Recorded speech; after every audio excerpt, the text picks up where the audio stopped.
Yep. There we go. And I am going to pass it on to you, and I'm going to stop talking because I am not nearly as interesting as you are. Sounds good. Nicole, is my slides still on the screen? Yes. Okay, thanks. Again, my name is Scott Mingus. I'm a Civil War writer living in York, Pennsylvania. Moved to PA in 2001 for work. Native of Ohio. Had an ancestor that fought, actually several ancestors that fought in the Civil War. The most interesting one of which was a 15-year-old rifleman for the 51st Ohio who fought today, November 30th, 1864, at the Battle of Franklin in Tennessee, as well as in several other Civil War battles. So that prompted a lot of my interest in Civil War. Moving to Pennsylvania really accelerated it. And I've written 30 books now or so since I moved to Pennsylvania. One of the things I want to do tonight is talk about the Underground Railroad in South Central and Southeastern Pennsylvania. Now, first, I must predicate this with the realization that the Underground Railroad was a highly illegal activity. You go to jail if you were caught working with the Underground Railroad or assisting freedom seekers on their quest to get out of bondage in the South. So not a lot of people left detailed records. So we have to rely pretty heavily on accounts from historians in the 19th century who were interviewed conductors after the Civil War and after the Underground Railroad was gone, and after it was perfectly legal to talk about it and be involved in it. There's probably a lot about the Underground Railroad we'll never know, particularly the names of many of the conductors. I know here in York County, we've uncovered the names of about 60 individuals that were involved, 50 to 60. But that's over a 40-year period, and obviously there must have been many more. But before we talk much about the Underground Railroad, we need to go set the stage. And that stage is the difference in how Maryland and Pennsylvania interpreted slavery and how they went about with their use of slavery and their attitudes towards it. Pennsylvania started slavery in 1639. It was an institution that a lot of people supported, at least in the early days. The Dutch and the Swedes brought enslaved people with them as part of their normal cargoes. They had, 5 or 6, 10, 20, 30 perhaps at a time, individuals held in bondage that they brought over from Africa or from the West Indies or other parts of the Caribbean. Most of these people settled in the Delaware River Valley, particularly Philadelphia area. And over the next 30 or 40 years, slavery started getting a foothold in the Commonwealth, at the time, the British North America colony of Pennsylvania. Finally, in 1684, the first dedicated slave ship arrived. That was the Isabella. It brought nothing but enslaved individuals. Didn't have any rum, didn't have any rice, didn't have any other goods on board, strictly people. Now, the people were sold at slave markets in downtown Philadelphia, the largest of which was at 2nd Walnut Street. And people put the enslaved individuals to work along the docks of Philadelphia or as street vendors, sometimes in factories or out on the farm, etc., or certainly to take care of children or cook or be butlers or valets, etc. Now, Pennsylvania was a Quaker colony, and the Quakers initially tolerated slavery. In fact, William Penn even used slave labor to help build his house a couple miles north of downtown Philadelphia. But over time, that attitude started changing, and we'll talk about that in a minute. That's Pennsylvania. What about Maryland? Pennsylvania actually had slavery before Maryland. We started in 1639. Maryland started in 1642. And again, first ship that arrived in Maryland, just a handful, only 13 people held in bondage. They landed at St. Mary's City out on the Eastern Shore. Now, over time, Maryland, within 20 years, started realizing that they had to define who was a slave because the first generation of enslaved individuals were having children. Were those slaves, were those children also slaves? Were they free? What was going to be done with them? And then what about if I don't want my slave anymore? What am I going to do then? Do I just set them free? Do I sell them? What happens? So in 1664, the Maryland state legislature issued a ruling that's going to become the basis of the Underground Railroad. And that ruling said that everybody that was enslaved for life. No matter where you moved, if you left Maryland, you're still a slave for life. If you moved to Pennsylvania, you're still a slave. If you moved to Virginia, still a slave, long as you had been born in Maryland to an enslaved mother, or of course, had come over on a slave ship, you were a slave. And so this was pretty controversial at the time, but Maryland had passed that law. Now, almost 100 years later, they passed the first law that said you could not free your slaves without having a state legislature actually vote on it and give you permission to free your slaves. So again, if you're enslaved in Maryland, you're enslaved for life. If the woman moves anywhere within British North America, the slave was still a slave, and all of her children were still slaves from then on. So that's Maryland's law. Now, back here in Pennsylvania, as well as a little in Maryland, some in Virginia, but mostly here in Pennsylvania, the abolitionist Quakers, by now, by the turn of the century, 1700s, the Religious Society of Friends was getting more and more adamant that slavery was an affront to God. It was a sin. It was something that should not be tolerated. And over time, the Quakers finally ruled that if you did not free your slaves, you would be excommunicated and thrown out of the Religious Society of Friends. You were gone if you continued to uphold slavery. So Quakers throughout the country began freeing their slaves. And again, that includes Maryland, Virginia, North Carolina, etc. And so this movement to stop slavery in Pennsylvania was gaining more and more traction, particularly among the Quakers. But keep in mind, Pennsylvania by then, by the 1750s or so, had lots of Germans, had lots of Scotsmen, had Englishmen, of course. And so you have a lot of immigrants that have come over who were not Quakers, people who supported slavery and openly were still buying and selling human beings on the streets of Philadelphia and now other towns in Pennsylvania, including here in York or in Lancaster, Carlisle, etc. People are now selling people pretty openly. But this dichotomy, what are we going to do about slavery? How are we going to handle this issue? These abolitionist Quakers want slavery stopped now, right now. No recompense, no payment for the slave owners, just free them all. That's one hand. On the other hand, you've got people who own the slaves or people who support the slave owners who are saying, wait a minute, people are spending money to buy these people. They are not employees, they are not their property. And as such, we just simply can't take the property away from them. It'd be like seizing somebody's house or their cow or their horse or their barn. Can't do that. And so you've got these two opposing views in Pennsylvania. Free them now, don't free them at all. And so over time, these two movements start coming, ebbs and flows, but eventually they're going to come to a compromise on what to do about slavery. Now, one of the things that's starting to influence that decision is all the Irish are starting to come into the United States, particularly here in Pennsylvania. The Irish are coming over not as slaves, they're coming over as indentured servants, which have a set time frame that after you work in somebody's employment for a set period of time in exchange for your boat ticket and your food and board from Ireland to the United States and subsequent housing here, you were free. You could get rid of this indenture.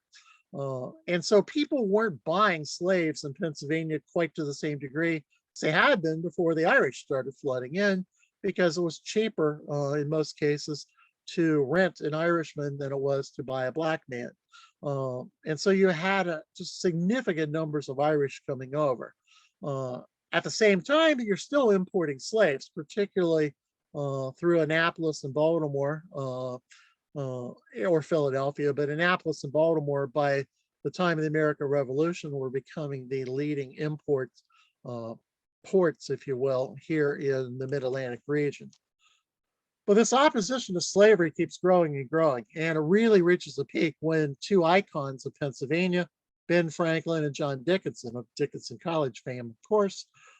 Ben Franklin and John Dickinson free their slaves right after the American Revolution, and they encourage other people to do the same. Now, the militant Quakers by then had founded the Pennsylvania Society for the Abolition of Slavery. Dr. Benjamin Rush, Ben Franklin, people like that were involved. And they are actually suing people trying to win the freedom seekers. In some cases, they're buying people in Pennsylvania and setting them free, raising funds so they can purchase slaves that are up for auction. And they would bid on them, they would win them and immediately free them. And they continue to push for abolition. Now, with this backdrop, in the new United States, we're fighting a war, of course, during part of that time. Vermont had been added to the United States in 1777 as the 14th state. We had 13 colonies. Vermont is now the first actual state. They broke away from New York and formed their own state. But their constitution to join the United States was the very first constitution of any state to outlaw slavery. And so with that push, Pennsylvanians are like, look, we got to get this done. So, and especially with the fact we had 6,000 people enslaved in Pennsylvania by the end of the American Revolution. So the two sides decide, all right, that's 6,000 people we got to deal with. So on March 1st, 1780, the Gradual Abolition Act comes into play in Pennsylvania.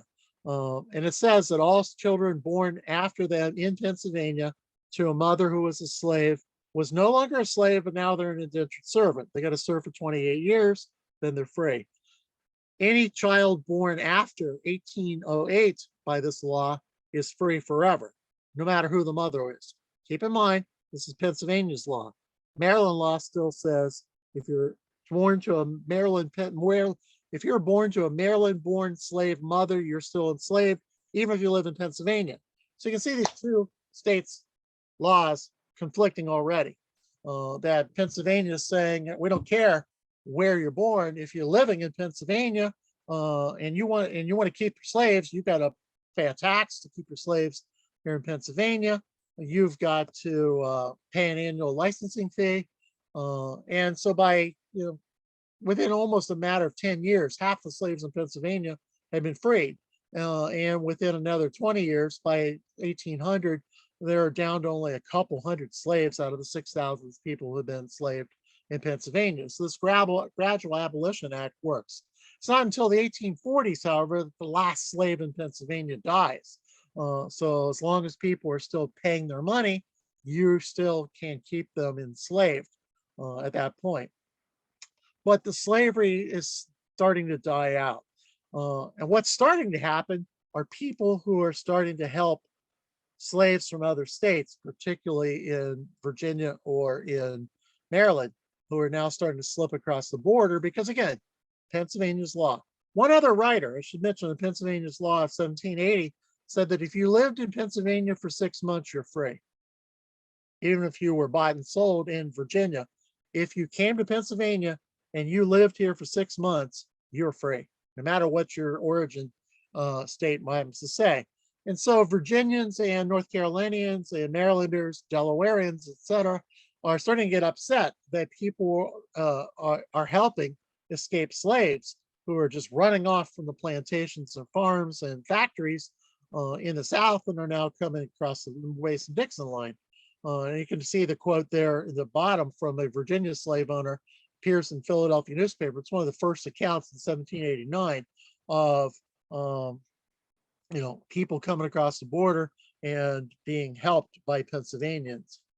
And so these folks in Maryland and Virginia in particular are coming to Pennsylvania because the strong anti-slavery reputation the state has, and also the fact that a lot of Pennsylvanians aren't willing to give these folks back. Number one, if somebody's coming up to my farm, knocking on my door, and they're clearly a Black person from Maryland who has been enslaved, well, I happen to be a Pennsylvania Dutch farmer here in southern Pennsylvania. I get free labor. I'm not going to turn this person in. I'm not going to tell them to go back to Maryland. I'm going to put them to work on my farm. I'll feed them almost like an indentured servant. And then when the authorities start coming to my house, I'm going to ship them over to my brother or to my cousin or someone else. And we're just going to keep moving these people around until they've got the 6-month residency done. So, the slaves, people who were enslaved in Maryland and Pennsylvania, Maryland and Virginia in particular, no, we just got to get to Pennsylvania and stay there. If we can stay there by their laws, we're now free. The other thing that made this really easy is the fact that there's nothing between Maryland and Pennsylvania. You just walk across, the imaginary Mason-Dixon line, and here you are. There's no river to separate. There's no mountain range. There's nothing. You just walk across the border, and now you're in a free state versus a slave state of Maryland or Delaware or Virginia. And so you've got this amazing situation now with this incredibly easy way of, if you're in Baltimore County, Maryland, it's a 20-mile walk. Just one day's journey, you're in York County, or you're in Lancaster County if you're from Harford County, Maryland. You just walk across the border. And there's now this 3,000 or so free African Americans who are living in Columbia, Lancaster, Harrisburg, York, Philadelphia. Pennsylvania's now got a pretty active free Black population. And so these freedom seekers simply move into those areas. They find shelter, sometimes new names, sometimes new backgrounds, new identities, and they just live, in among the Black communities, and nobody's the wiser at this point, because all vestiges of them being enslaved are certainly gone. So this leads to, whoops, how do I get the slide back? Next slide. There we go. This leads to conflict between Maryland and Pennsylvania on a national front. Virginia joins in, and members of the United States Congress are going to finally thrown into the loop. By now, we've got a president. We've had slave-owning Virginians, George Washington. We've had Thomas Jefferson. Later, we're going to have James Monroe, James Madison, people like that. And these Virginia presidents, mind you, with John Adams in the middle of them, don't think this is a presidential decision. It needs to be a congressional decision. So they throw it back to Congress. And after all kinds of vicious arguments and debates, particularly between New Englanders and Virginians, people like John Hancock and John Adams, and arguing with the Virginia elite. Finally, Congress in 1793 passes the first federal law concerning slavery. And they say in this case that it's the officials of the state from which the escapee came. So, for example, if somebody left Harford County, Maryland, went across the border into Chester County or Lancaster County, they are now the responsibility of the sheriffs of that Bel Air County. The Marylanders have to come across the border, find their own property, do the legal act in the Pennsylvania courts, and then haul the people back. Now, if you're caught helping an individual, it's $500 fine. Now, keep in mind, this is an era in which $500 is a lifetime's worth of money for a lot of people, particularly poor farmers. A lot of money. And that's if you are obstructing arrest, or if you're rescuing. I mean, the real problem was the Pennsylvanians were starting to go across the border down to Maryland and actually raid some of the plantations, putting people in wagons and just hauling them to Pennsylvania. They're basically kidnapping African-American slaves and bringing them to freedom, whether they want to be free or not. Here they come. And so that kind of thing really angers the Virginians. But they throw a clause in there, harboring or concealing the fugitives. So even if for one night, a Maryland-born slave or a Maryland, Virginia-born slave sleeps in your barn, you've just broken this law, and you are liable to the $500 fine. The other kicker, the one that really, really upsets Pennsylvanians, is that they side with Maryland and Virginia and Delaware, and they say that children born to fugitive slave mothers are slaves, no matter where the mother lives. That's Virginia's law. That's Maryland's law. Remember, Pennsylvania's law by the Gradual Abolition Act said 6 months here, you're free. And if you're born in Pennsylvania, you are free forever. And so Maryland and Pennsylvania's laws, again, are going to do this. They're going to butt heads right away. And what that does is it starts setting up this network of people trying to help. Now, this is Hampton Estate. If you've never been there, you need to go.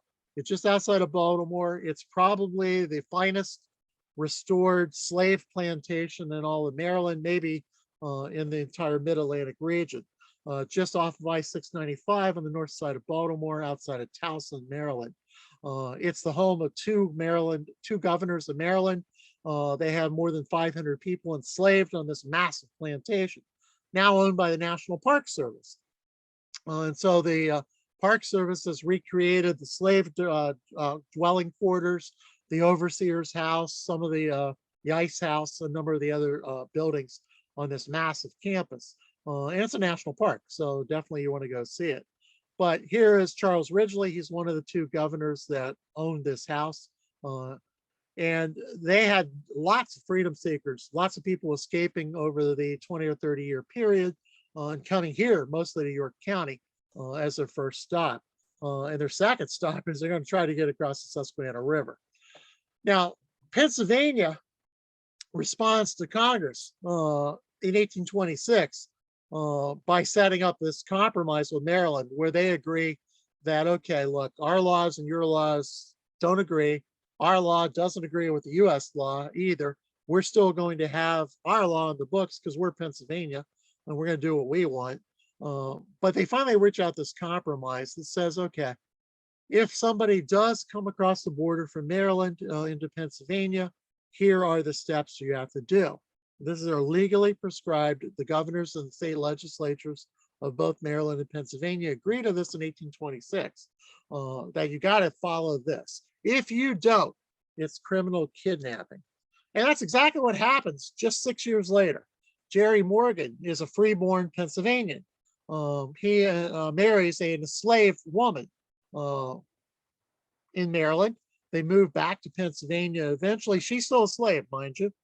She has a number of children here in Pennsylvania, free kids by Pennsylvania law, slaves by Maryland law. And her owner doesn't really care. He doesn't need her. Well, the owner dies. And the widow and the son-in-law decide they need the money from all these slaves. They're going to sell them all off, or at least bring them back and put them to work. So they hire an attorney named Edward Prigg. He and three accomplices, mostly thugs, come here to southern York County in February of 1837, and they kidnap Mrs. Morgan and 6 kids. 6 kids born in Pennsylvania. At least some of them, most of them, we think, were born here in Pennsylvania. Well, this kidnapping sparks outrage across the nation, including in Berks, Bucks, Montgomery, Chester counties. In fact, Lucretia Mott, who of course is from Montgomery County, and a number of other people get involved. They're making speeches all across southern Pennsylvania about, anti-slavery stuff, and this is wrong, and we need to free, Mrs. Morgan, who by now has been resold into slavery, and the Pennsylvania and Maryland courts have now agreed we're going to take this to the U.S. Supreme Court, because Pennsylvania has tried the attorney Prigg and the 3 thugs, and they have been found guilty of criminal kidnapping of these children and of Mrs. Morgan. But you got all these national reformers. William Lloyd Garrison shows up from Boston, starts making speeches all across southern Pennsylvania. Again, abolition now. We want slavery stopped forever. This wouldn't happen with Maryland and North Carolina and Virginia and Delaware and all of Tennessee, wherever else. These states should not have slavery at all. And so this is going to lead to some angry riots. In fact, in the streets of Harrisburg and the streets here in York, there are actually riots. And Thaddeus Stevens gets involved, Reverend Blanchard, again, most of these Quakers are, and they get run out of town, to make it simple. Finally, in 1842, 5 years after the Morgan case, Mrs. Morgan's gone and the kids are gone. They're lost to history as slaves. Mr. Morgan, the freeborn Pennsylvanian, drowns in a canal in Columbia on his way back from appealing to the governor. And finally, the United States Supreme Court rules in favor of the slave owners in what's called Prigg versus Pennsylvania, an incredibly important legal case that many of us have never heard of. But that basically sides with the South, and it says that fugitive slaves can be captured, should be captured, and will be captured no matter where they go in the North. And anybody helping these folks are still subject to the fines as dictated by the original Fugitive Slave Act. So in response to that, Pennsylvania and a lot of other states passed new laws that say, the minute you step foot in Pennsylvania, you're free. We don't care. We don't care what Congress says. We don't care what the Supreme Court says. We don't care. You're free. And so you've got this dichotomy and arguments again going on between the slaves states. And that really leaves the average person in Pennsylvania with one of three decisions. You're either an abolitionist, somebody who says, stop slavery across the country, or you are a copperhead, which is a term they were using for pro-Southern leaning folks who say that, look, Constitution has, nothing in the Constitution says we can't have slaves. And here in the North, we shouldn't mess around with what the South says. If the South wants slaves, let them have them. That's their issue. And then the final issue, which is fairly rare in Pennsylvania, but did exist, was we're still upset that we outlawed slavery in Pennsylvania to begin with. We think slavery is fine. It should be perfectly legal, and it should be a matter of choice. You want to own a slave, own a slave. I don't want to own a slave, I won't. But it's not my Congress and the government shouldn't get involved in dictating what the individual rights are. Sounds familiar, doesn't it? Kind of sounds like sometimes in modern world. But this is basically the three positions people had. And that gives rise to the final growth of the Underground Railroad. As we all know, from the 1830s through the 1860s, the heyday of the Underground Railroad, tens of thousands of freedom seekers are moved out of the South into the North, often, starting their journey with friendly help from Quakers, from religious people of different denominations, from concerned citizens, from abolitionists throughout the South, who are starting to hide folks, put them on ships, put them in wagons, help them to walk, whatever, to get them to the North. And of course, we kind of understand the Underground Railroad. The piece that a lot of people don't understand, it's not a railroad, and it's not have schedules, doesn't have set routes. A lot of it's informal, it ebbs and flows, it comes and goes. People leave, people come into the system, people die. It's, this 40, 50-year period, it's very much in transition. But certainly the key is moving people secretly from one location to the next to get them as far away from Virginia and Delaware and Maryland as you possibly can. And so this is a very loose organization. Very few people know the entire route system. Most people aren't aware of even more than 2 or 3 stops beyond where their house is, how to do this. Keep in mind, this is illegal. This is a United States crime, a federal crime to be involved in the Underground Railroad, federal crime. So, you got to think really carefully about whether you're going to get involved in this or not, because this isn't just a moral choice. This is a legal choice as well. And so you got to figure, if I'm getting involved in this, I'm perfectly willing to risk losing my property, losing my freedom, going to jail myself, losing my money. And so it's a very conscious decision. These are the Underground Railroad routes from 1830 to 1865. These are the major routes. I grew up in Southern Ohio, a hotbed of Underground Railroad activity. In fact, there's plaques in Ripley, Ohio that say the Underground Railroad, and the term Underground Railroad originated in Ripley, Ohio. Well, we all know in our region that actually the term probably originated in southeastern Pennsylvania long before Ohio was even a state, but that's another issue. Ohio does get credit for having the most routes and the most people that go through it. And so the National Underground Railroad Museum is in Cincinnati. But look at what it got circled in the blue over on the right. That's southeastern Pennsylvania. So you can just see that other than Ohio, the #1 hotbed outside of Ohio is here, south, central, and southeastern Pennsylvania, particularly on the east side of the Susquehanna River. And we're going to talk about those routes in some detail. Now, the first route in Pennsylvania, of course, that's going to lead to that comes through either Adams County or York County, typically, coming up from Baltimore. More of the slaves are coming up from Baltimore than from any particular location up through Baltimore. These are the routes here in York County where I live. I live in the city of York, just outside of the north side of town. You can see all these routes that are coming in. Gettysburg to the west in Adams County, feeding into York County. And again, the key was getting people to the river. The Susquehanna River was the dividing line in a lot of ways for the Underground Railroad. West of that, the river, it was still very dangerous because Adams County, York County in particular, were Copperhead country. Lots of pro-slavery people still living in this region that would turn you in for a drop of a hat. In fact, slave catchers, professional slave catchers abounded here in South Central Pennsylvania. So it was very dangerous to stay in this region. You need to move folks across the river as fast as possible. But these are the routes to getting in here. The key is Columbia. Once you get across the river into Columbia, and a lot of times there would be boatmen in the middle of the night rowing people across the river, or it would be friendly people that would hide them in a wagon and take them across the world's longest covered bridge. Sorry, covered bridge between Wrightsville in here in York County and Columbia in western Lancaster County. This is the Bridge to Freedom, if you will. It's the only bridge at the time of the Civil War from Harrisburg south to Conowingo, Maryland. And so this route on what was then the Pennsylvania Turnpike becomes a critical route to getting people into Columbia. Once they're in Lancaster County, they're relatively safe, but you still got to move them north and east. Get them to Philadelphia, get them to New York City. As long as you can get the freedom seekers that far away, then you can start moving them to Canada because the British Crown did not recognize slavery.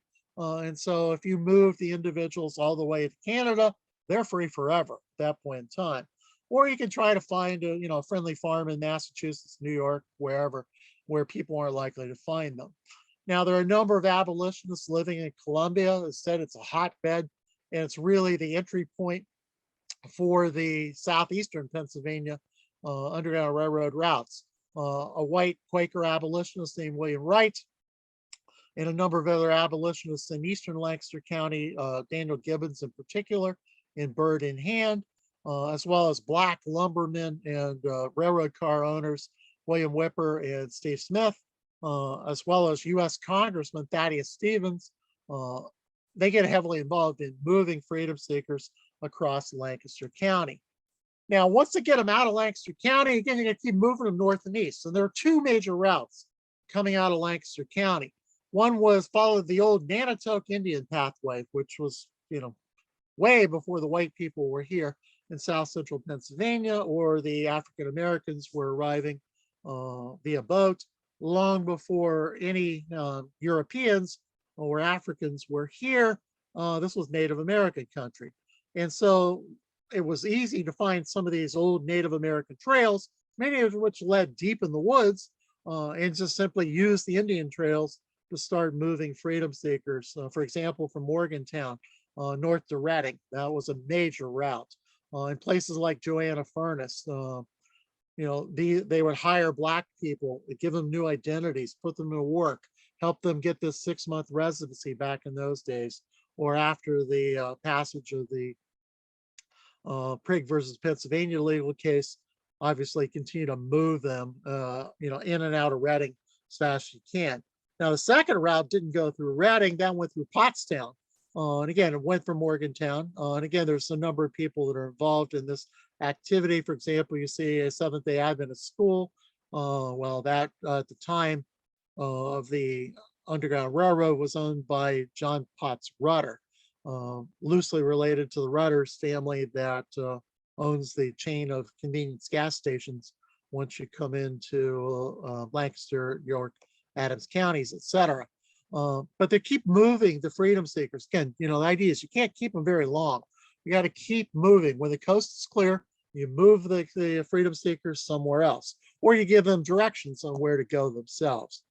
Now, by the time they get to Bucks County, there are a number of people involved in Bucks and Montgomery counties. Bucks County, probably the earliest and one of the best known conductors of Underground Railroad was William Johnson. Johnson lived in Hollycong. That's in Buckingham Township, right in the middle of Bucks County, of course.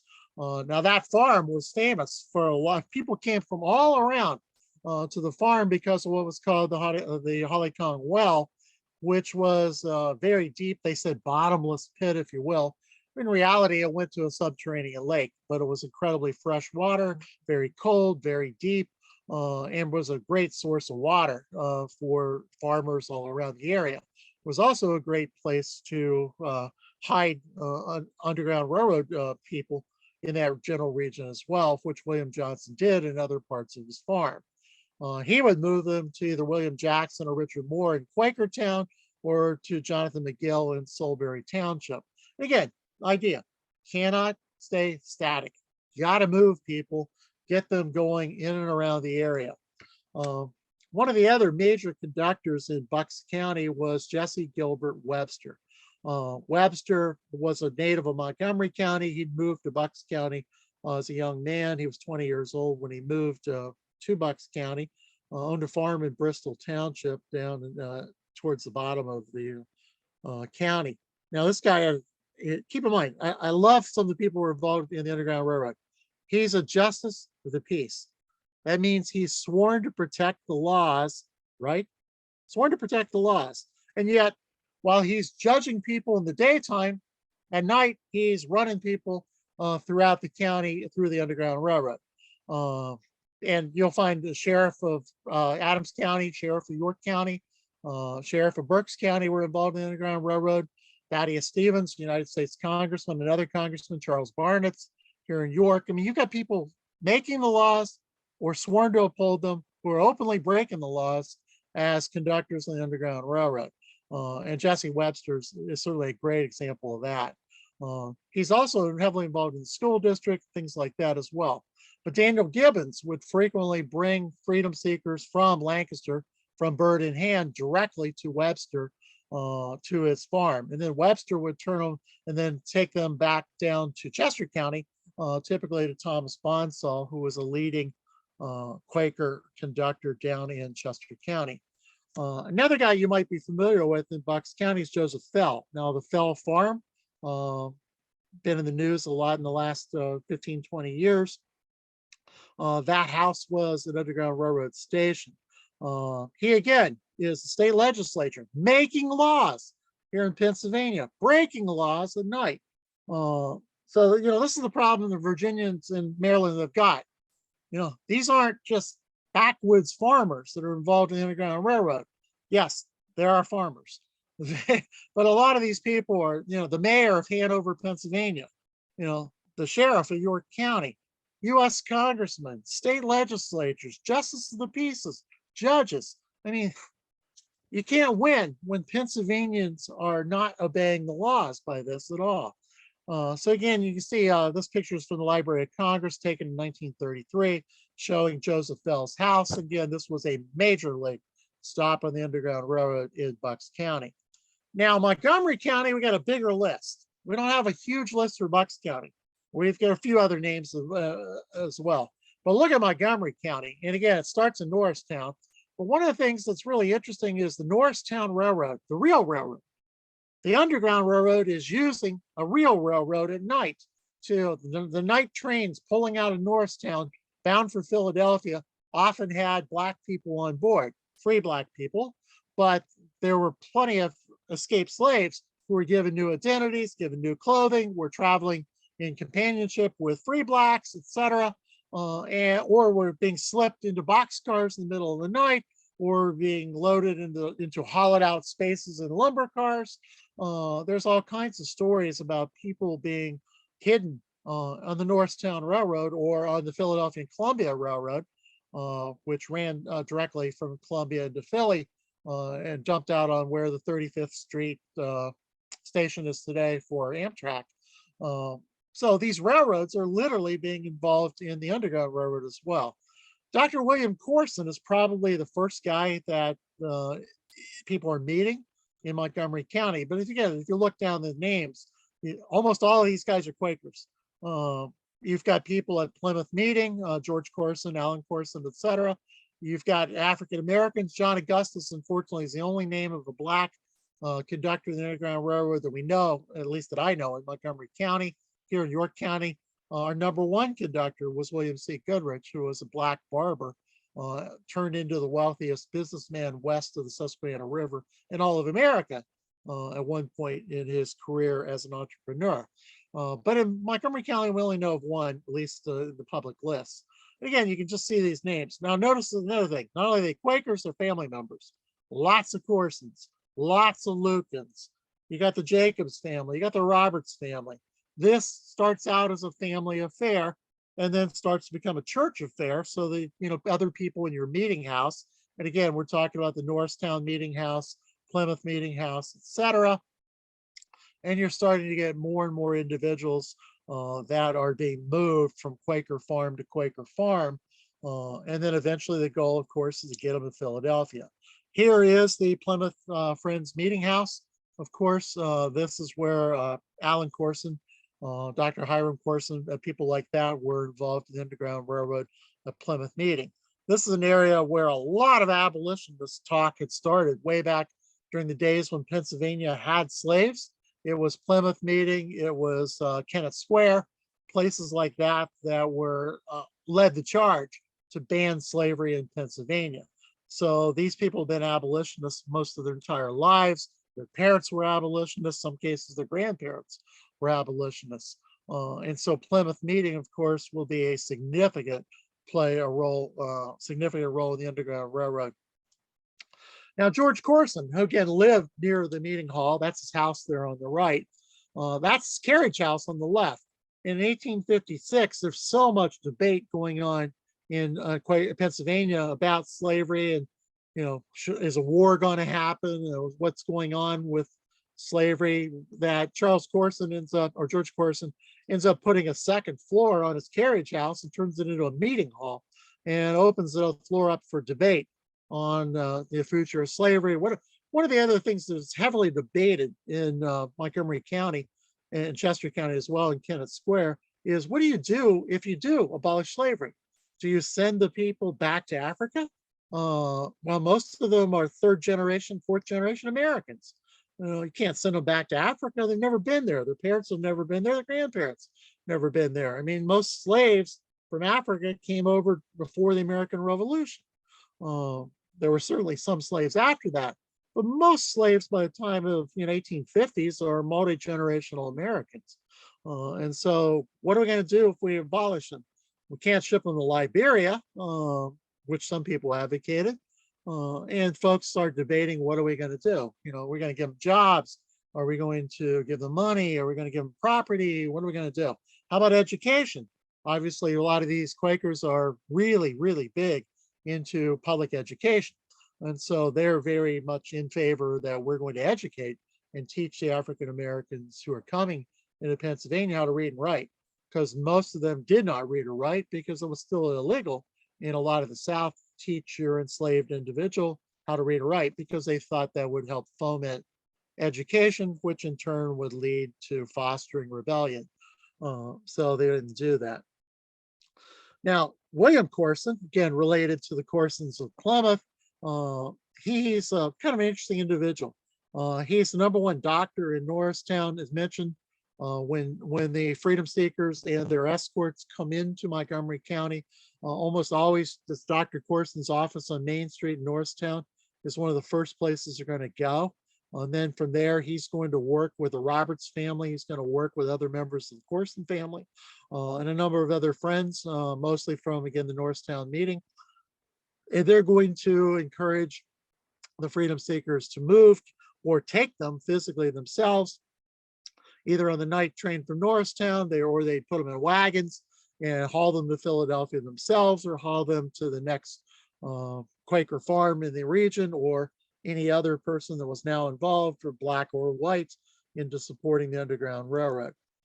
Here's another guy in Montgomery County that you probably should know his name if you don't already, and that's Reverend Samuel Aaron. He's born in Bucks County. He, again, educator. Notice how many of these people are school teachers. He's a college professor. He founds his own seminary, religious seminary, moves to Mount Holly, New Jersey, founds another one there. Devout abolitionist. And again, he becomes pretty much the voice of the Quakers in this region. Actually, he's not even a Quaker. I'll take that back. I think he started as a Mennonite, was his first background. But he adds a religious voice, condoning the movements, telling people it's okay to break the laws, because the moral laws of God take precedence over the legal laws of the United States. And so if folks had moral qualms about, should I be involved in breaking the law, Reverend Aaron was one of the people who would assuage you and tell you, it's fine, don't worry about it. You'll be fine. And finally, Philadelphia. That was the ultimate stop to get people here in South Central and Southeastern Pennsylvania. Now, the Pennsylvania Abolition Society, remember the Quakers created that back during the American Revolution, colonial days. It had grown since Benjamin Franklin, Dr. Benjamin Rush, John Dickinson, since those days. It was a pretty large organization by then. J. Miller McKim there on the left is the corresponding secretary. He's the guy that kind of coordinates all the activities of the Underground Railroad in South Central Pennsylvania through this anti-slavery society. So people would often converse with him and let him know via coded messages that a train load's coming in from Norristown, a train load's coming in from Columbia, wagons coming in from Lancaster, wherever. And then McKim would let William Still know. William Still on the bottom right, a black man, becomes probably the #1 conductor, way station, I won't say conductor, way station agent here in Pennsylvania. He's a New Jersey native, college educated, mind you, very, very bright, intelligent, deep intellectual thinker. He's moved to Philadelphia in 1847, starts out just as kind of working as kind of a recorder or whatever you needed to be done for the Anti-Slavery Society, and he rises through the ranks, becomes a receiving agent, so that he's often the first face that a lot of the freedom seekers see as they move in. Now, one of the things Still does, really amazing, is he keeps a journal, and he'll record more than 800 separate entries of individuals who have come to the Philadelphia station that he will help, whether Harriet Tubman brings them, whether any of the other conductors are bringing them. He'll record their name, where they came from, where did they escape from, what was their original slave name, do they have a new name now, how did they get there, did they come through York County, Lancaster County, Adams County, wherever, where are they going, where did he move them to? Often he would then move them to New York, where Benjamin, Sidney Gay, and other people in New York, and then they move them to upstate New York, who would in turn move them to Buffalo or the Niagara River region, and finally the freedom seekers would be taken across the river into British Canada at that point in time. So South Central Pennsylvania, going back to this slide here. South Central Pennsylvania, you can see these routes. Now, the one at the very top that went through Reading and Quakertown is known as the Northern Route. The various other routes that go directly through Chester and Montgomery counties are known as the Southern Route. So you have a Northern Route, a Southern Route here in southeastern Pennsylvania. And again, it depended where the slave catchers were, how hot the pursuit was on particular slaves, how much time you had. Could you bypass the Philadelphia corridor? Could you take them to Trenton, New Jersey, and bypass Philadelphia indeed, and just go on to New York City from there? So as all this is going on, then finally Congress gets involved one last time in 1850, and they pass the Fugitive Slave Act, which now makes it a federal crime again, but now the U.S. Marshals get involved for the first time. Instead of the sheriffs of Maryland and Virginia coming into Pennsylvania, now it's the U.S. Marshals that are going to get involved, and they really, really tighten up the restrictions. Any person assisting a runaway slave by providing shelter, food. Now, it's not only sleeping to have these people sleep in your barn. You put a meal on your porch for a black escaped from Maryland, you just broke the law. Just one meal, one loaf of bread, you're a convict. Or any other assistance. A drink of water from your well, that's any other assistance. 6 months in federal prison. 6 months, federal prison, and $1,000 fine. So they doubled it from 500 to 1,000. So now people in Pennsylvania, again, have this moral choice. I'm going to help the slave catchers. I'm going to be a slave catcher. Am I going to turn my back? I'm going to ignore when somebody knocks on my door in the middle of the night and say, don't bother me. I'm not getting involved. Or do you open the door, let them in, feed them, and move them on to the next farm and become part of the Underground Railroad? Those are your three choices. And those are the choices every single person in Pennsylvania has to make when the knock comes on their door in the middle of the night. Finally, everything comes to a head in 1851 in Christiana, where an escaped slave named William Parker, his slave catcher, his owner, comes into Philadelphia, hires a U.S. Marshal. They go out to Lancaster County. There's a riot instigated by the free blacks and the Quakers of eastern Lancaster County, and the slave owner is killed. And several members of the party are wounded, almost beaten to death or hacked to death. and they're going to escape. William Parker, the slave that instigates this, the three other freedom seekers are going to escape through Norristown and Quakerstown. Again, it's free black John Augusta, Dr. William Corson, some of these familiar names from earlier in the slide. Bottom line is the US government gets involved. They find all these people innocent of all charges, and the South goes nuts. That night, when the ruling comes down and South Carolina hears about it, a legislature in the South Carolina state legislature rises and says, secession now, secession now, secession now. He wants South Carolina to leave the Union. This is 1851. 10 years later, as we all know, South Carolina will fire the first shot of the American Civil War in Charleston Harbor. And finally, 700,000 Americans die to bring it into slavery and the corresponding end to the Underground Railroad. Thank you so much for your time and attention tonight. I'll turn it back to Nicole if anyone has any questions. Yes, if you have any questions, you can feel free to unmute yourself or write it in the chat box, and I will read it out to Scott. So I want to thank you. You have a wonderful depth of knowledge, and I thank you for sharing it with us. I got wrapped up in it before I forgot to do the time call, so I'm glad that you were paying attention, because I just wanted you to keep going, and I hope you're willing to come back to present at some other point. Tom, do you have a question? I do. Scott, I grew up in York, just off of Richland Avenue and College Avenue area. Oh, fantastic. Yeah, I live on the north side, about a mile north of Route 30. Okay. Okay. Yep. So toward Shiloh or that area. Yeah, actually, I live near Castler Park, so it's right at the intersection of Manchester and West Manchester townships. Oh, okay. I heard you talk about Crody's Row. Where was Crody's that Row. out? Yeah, that was the African-American section of York. That was a series of houses on the extreme west side of York along what's today the Lincoln Highway, Route 30.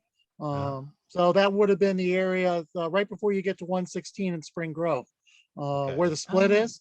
Right. Yeah. That's where Crody's Row would have been. Okay. All right. Thanks. The far end of College Avenue. Yeah, it wasn't within the borough. It was outside of the borough. Yeah. Okay. Thank you. Sure.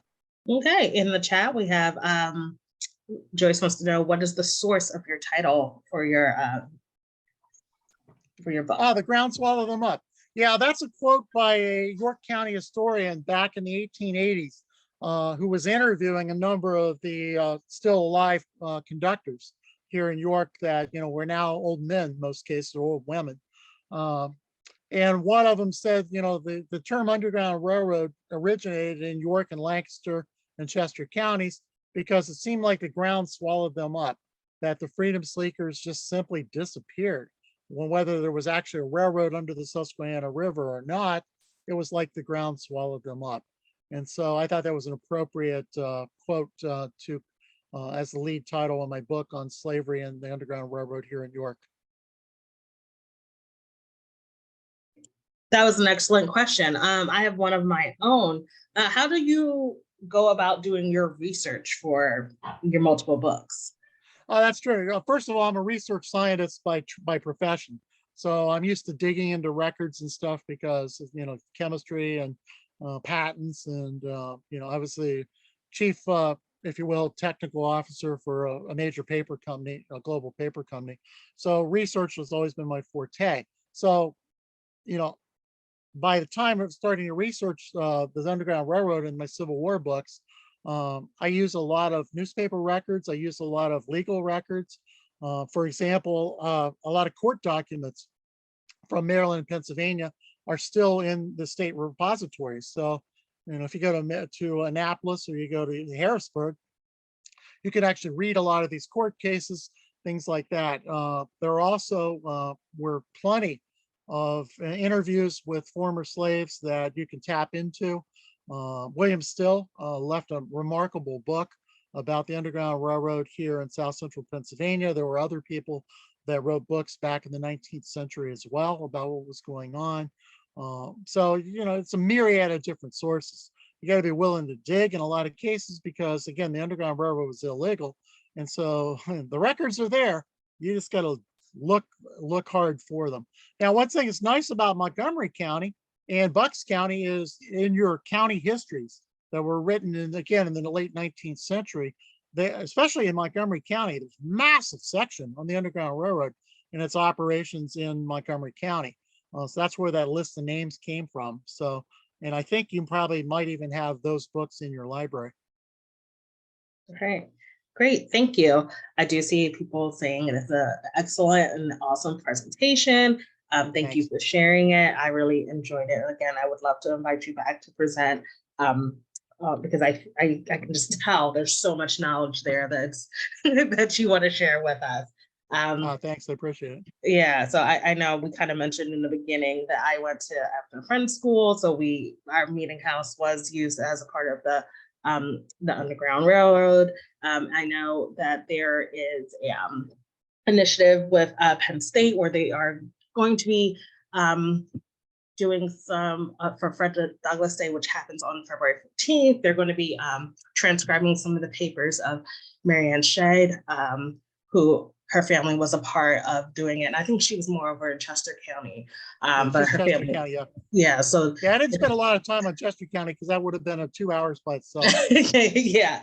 So it's just like wonderful. My family are immigrants to this country, so like ending up in Pennsylvania that had such a really strong tie to this, it's just a wonderful experience to learn more about it. And there's just still so much to learn. So we just have a couple more minutes if anyone has any questions. And if not, then I will bid you all adieu. Again, this will be available for a brief period of time. Once I get it up, I will send it out to all of you. All right. I want to make one last comment, if you don't mind, Nicole. Sure, go ahead. The 2 books I've written on the Underground Railroad, specifically York County, but if you're interested, you give general background. The York County History Center published my first book on the Underground Railroad.